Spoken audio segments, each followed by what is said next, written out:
And good evening. Thank you for joining us on Graps TV and the Sicko Show for our short collision review.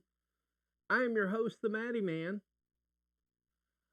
As you may or may not know, Maple Leaf Pro Wrestling is also doing a pay-per-view tonight, but I wanted to make sure that I got my review out for everybody as well while I'm watching the pay-per-view. And, I don't want to let anybody down. So I went ahead and popped this thing together here. We're going to have a full review along with Maple Leaf Pro Night One. Probably Sunday morning. Because if I try to do another one tonight, I probably will not have a voice. So after church, we'll do Night One review. We'll do a full collision review. And we'll get a little bit more in detail with Rampage. Rampage had something set up that we might not have seen in Collision. So without further ado, let's go ahead and get into your AEW Collision results for tonight, October 19th, 2024. Kicking off the show, we had Roosh and the Beast Mortos going against the Outrunners. It was a good back and forth. They did actually win.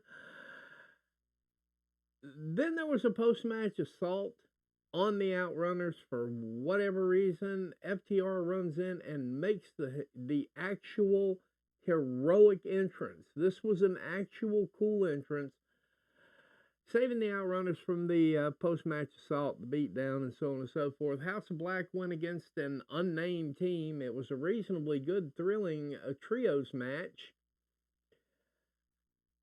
House of Black needs to get better competition. They need to be pushed. They need to be pushed better than they're being pushed, and I'm just going to leave it at that right now. Ricochet managed to take down AR Fox, and then afterwards cut a powerful promo declaring that he has yet to be pinned or submitted in AEW and is eagerly awaiting an international championship match against Konosuke Takeshita. Harley Cameron went against Kris Statlander, took another step towards her run to the main roster and hopefully a singles run at some point, because can we all just get behind the fact that Harley Cameron is probably the most improved wrestler of the year?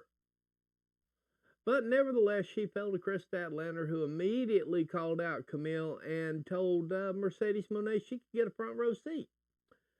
Afterwards, Daniel Garcia and Private Party beat the Premier Athletes. I get it. I really get it. I really wish that we could get a little bit more out of the Premier Athletes, because they seem to be a lot more use as enhancement talent. But they've got a lot of skills in the ring. It seems to me like they could catch a push too. Orange Cassidy beat Bolt Bronson. Who cares? Jamie Hayter defeated Brooke Havoc, and Penelope Ford explained via a screen appearance why she targeted Hayter, referencing their last match 2 years ago. Apparently, we're going to get a Jamie Hayter and Penelope Ford feud, and I am all there for it. Hayter really, really looks better and better and better. It looks like she doesn't have any ring rust whatsoever. Brooke Havoc, once again, good effort. Probably needs to be pushed a little bit more than she's being pushed right now. And then Kyle Fletcher beat Atlantis Jr. Pretty much expected at this point. I do like the push that Kyle Fletcher's getting. I hope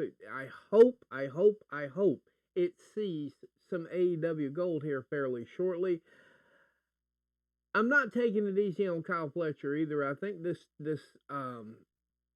heel turn was a little bit sudden, a little bit quick. Neither here nor there. Like I said, more detailed results tomorrow after church when I get into Night One of Maple Leaf Pro Wrestling. And in the main event, AEW Trios match, Wheeler Yuta, Claudio Castronoglio,